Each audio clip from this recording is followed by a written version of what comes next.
दोस्तों video start करने से पहले आपके लिए एक सवाल है, आप बाबा रामदेव को किस नजरिए से देखते हैं, एक बाबा या एक बेहतरीन बिजनेसमैन? दोस्तों बाबा रामदेव ने भले ही अपने नाम के साथ बाबा लगाया है, लेकिन ये कहना गलत नहीं होगा कि बाबा रामदेव भारत के सबसे बेहतरीन बिजनेसमैन में से एक हैं, जिन्होंने पतंजलि कंपनी को महज 2 दशक के भीतर ही भारत की सबसे बड़ी कंपनी में से एक बना दिया। हाल ही में बाबा रामदेव ने कहा है कि अब वो पतंजलि का कपड़ा भी मार्केट में लॉन्च करने वाले हैं, और साथ ही बाबा ने ये भी कहा है कि पतंजलि का कपड़ा नाइकी और एडिडास जैसे कपड़ों को टक्कर देगा। आज की वीडियो में हम आपको बाबा रामदेव की यहाँ तक पहुँचने की कहानी बताएंगे, और साथ ही बाबा जी के कई ऐसे कारनामों के बारे में बताएंगे जिन्हें सुनकर आपके होश उड़ जाएंगे। तो चलिए वीडियो स्टार्ट करते हैं। दोस्तों योग गुरु बाबा रामदेव का जन्म 25 दिसंबर 1965 को हरियाणा के महेंद्रगढ़ जिले के सैद अलीपुर गांव में हुआ था। एक किसान परिवार में जन्मे बाबा रामदेव के पिता नाम कृष्ण यादव था। इनकी मां का नाम गुलाबो देवी था। बाबा रामदेव के माँ बाप बहुत गरीब थे, इसलिए उनकी पढ़ाई हरियाणा के एक सरकारी स्कूल में हुई। दोस्तों आप में से बहुत से लोगों को शायद मालूम नहीं होगा कि बाबा रामदेव का असली नाम रामकृष्ण यादव है। स्कूल की पढ़ाई पूरी करने के बाद बाबा रामदेव हरिद्वार के काम्भी गुरुकुल में एडमिशन लेने गए। काम्भी गुरुकुल में ही बाबा रामदेव को धर्म वेद जैसी चीजों की नॉलेज मिली, और यहीं से शुरू होती है रामकृष्ण यादव से बाबा रामदेव बनने की कहानी। दोस्तों अक्सर लोग पढ़ाई पूरी करने के बाद नौकरी की तलाश करते हैं, लेकिन बाबा रामदेव ने पढ़ाई पूरी करने के बाद संन्यास ले लिया और एक गुरुकुल में योग की शिक्षा देने लगे। बाबा रामदेव को योग इतना ज्यादा पसंद था कि वो दुनिया भर में योग विद्या को पहुंचाना चाहते थे। यही वजह है कि बाबा रामदेव ने आस्था चैनल के जरिए सुबह 5 बजे एक शो करना स्टार्ट कर दिया, जिसमें वो लोगों को योग विद्या सिखाया करते थे। बाबा रामदेव के इस शो से पहले भारत के लोगों को योग विद्या के बारे में ज्यादा कुछ नहीं पता था। यही वजह है कि भारत के कोने कोने से लोग बाबा रामदेव के इस शो को देखने लगे, जिससे बाबा रामदेव की पॉपुलैरिटी धीरे धीरे बढ़ने लगी। आस्था चैनल के माध्यम से बाबा रामदेव देश विदेश में लोकप्रिय हो गए। उनकी पॉपुलैरिटी उनके शो की वजह से बढ़ती चली गई, क्योंकि लोगों को उनके शो से काफी फायदा हो रहा था, और बाबा रामदेव देश भर में चर्चा का विषय बन गए। अब असलियत में ऐसा होता है कि बाबा रामदेव ने देखा कि पूरे भारत में लाखों लोग ऐसे हैं जो योग विद्या को और भी बारीकी से देखना चाहते हैं। यही वजह है कि बाबा रामदेव ने जगह जगह पर अपने शो का आयोजन करना शुरू कर दिया। बाबा रामदेव इतने पॉपुलर हो गए कि वो जहाँ पर भी शो करते थे वहाँ पर हजारों लाखों की संख्या में लोग इकट्ठे हो जाते थे। लोगों को योग विद्या से इतना ज्यादा फायदा हो रहा था कि योग सीखने वाले लोगों की संख्या दिन ब दिन बढ़ती चली गई। इतने सारे लोगों को एक साथ योग विद्या सिखाना बाबा रामदेव के बस की बात नहीं थी। यही वजह है कि बाबा रामदेव ने दुनिया भर से अपने वॉलंटियर्स की टीम बनाना शुरू कर दी, जो बाबा रामदेव की योग विद्या को हर घर में और हर मोहल्ले तक पहुंचाएं। अब तक बाबा रामदेव को सिर्फ भारत में ही नहीं बल्कि दुनिया भर के लोग जानने लगे थे। इसी बीच उनकी मुलाकात हुई आचार्य बालकृष्णा से। बाबा रामदेव ने आचार्य बालकृष्णा के साथ मिलकर साल 2006 में हरिद्वार में पतंजलि आयुर्वेद की शुरुआत की, और पतंजलि के द्वारा बाबा रामदेव ने बिजनेस की दुनिया में कदम रखा। तब उनका बिजनेस तेज रफ्तार से बढ़ने लगा। जैसे लगातार उनकी पॉपुलैरिटी बढ़ रही थी, ऐसे ही उनका बिजनेस भी बढ़ रहा था। दोस्तों अब तक बाबा रामदेव बहुत ज्यादा फेमस हो गए थे, लेकिन अब बाबा रामदेव ने कुछ और मुद्दों पर भी बोलना शुरू कर दिया।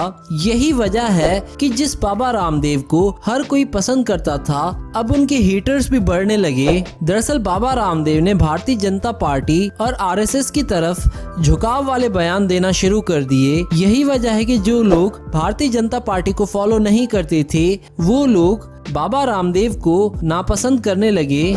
लेकिन बाबा रामदेव की पतंजलि कंपनी में बनने वाले प्रोडक्ट्स इतने ज्यादा बेहतरीन हैं कि जो लोग बाबा रामदेव को पसंद नहीं करते हैं, वो भी उनके प्रोडक्ट्स को इस्तेमाल करते हैं। दोस्तों आपको जानकर हैरानी होगी कि एक रिपोर्ट के अनुसार बाबा रामदेव की कुल संपत्ति 190 अरब डॉलर तक हो चुकी है। अगर भारतीय रुपयों में इनकी तुलना करें तो ये लगभग 1400 करोड़ रुपए होती है। अब आप इसी से अंदाजा लगा सकते हैं कि बाबा रामदेव की कंपनी पतंजलि कितनी सक्सेसफुल कंपनी है। जैसे कि हमने पहले भी आपको बताया है कि बाबा रामदेव ने आचार्य बालकृष्ण के साथ मिलकर पतंजलि कंपनी की स्थापना की, और आपको जानकर हैरानी होगी कि आज आचार्य बालकृष्ण सिर्फ पतंजलि कंपनी की वजह से भारत के 18वें सबसे अमीर आदमी हैं। जी हाँ, आज आचार्य बालकृष्ण की कुल संपत्ति 40,800 करोड़ से भी ज्यादा है। एक रिपोर्ट के अनुसार पतंजलि कंपनी के 94% शेयर होल्डर आचार्य बालकृष्ण ही हैं। दोस्तों, आपको जानकर हैरानी होगी कि आचार्य बालकृष्ण ने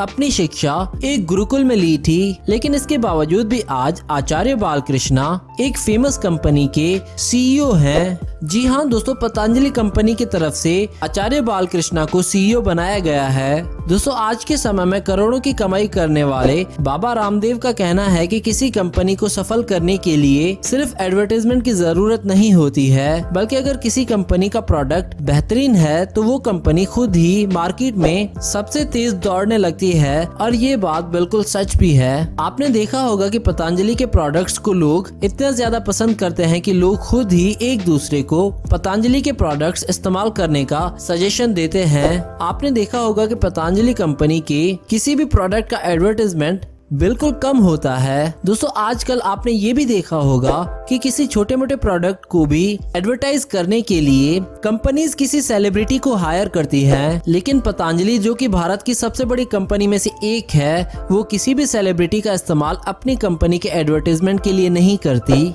कंपनी का कहना है कि जब उनके पास खुद ऐसा बाबा है जिसे लाखों लोग नहीं बल्कि दुनिया भर के करोड़ों लोग जानते हैं, तो फिर पतंजलि कंपनी को किसी सेलिब्रिटी की पॉपुलैरिटी की कोई जरूरत नहीं है। दोस्तों, आपको जानकर हैरानी होगी कि साल 2012 में बाबा रामदेव की कंपनी पतंजलि का कारोबार 450 करोड़ रुपए का था, और महज 2 साल के बाद 2014 में पतंजलि का सालाना कारोबार 1200 करोड़ रुपए का हो गया। और आज के समय में इस कंपनी का कारोबार लगभग 10,000 करोड़ रुपए से भी ज्यादा है। और दोस्तों, आपको बता दें कि पतंजलि अपने किसी भी प्रोडक्ट को बनाने के लिए केमिकल के इस्तेमाल को प्रायोरिटी नहीं देती। पतंजलि कंपनी के सभी प्रोडक्ट्स बिल्कुल हर्बल होते हैं। साधारण भाषा में कहें तो पतंजलि के प्रोडक्ट्स में जड़ी बूटियों और नेचुरल चीजों का इस्तेमाल सबसे ज्यादा होता है। यही वजह है कि लोग पतंजलि के प्रोडक्ट्स के पीछे आंख बंद कर भरोसा करते हैं। जिस तरह से लोग केमिकल प्रोडक्ट्स को छोड़कर हर्बल प्रोडक्ट का इस्तेमाल कर रहे हैं, उसे देखकर ऐसा लगता है कि जैसे बहुत जल्द पतंजलि भारत की कई बड़ी कंपनियों को पीछे छोड़ देगी। दोस्तों, इन सब के अलावा बाबा रामदेव आए दिन कंट्रोवर्सीज में भी रहते हैं। सोशल मीडिया पर आपने देखा होगा कि बाबा रामदेव को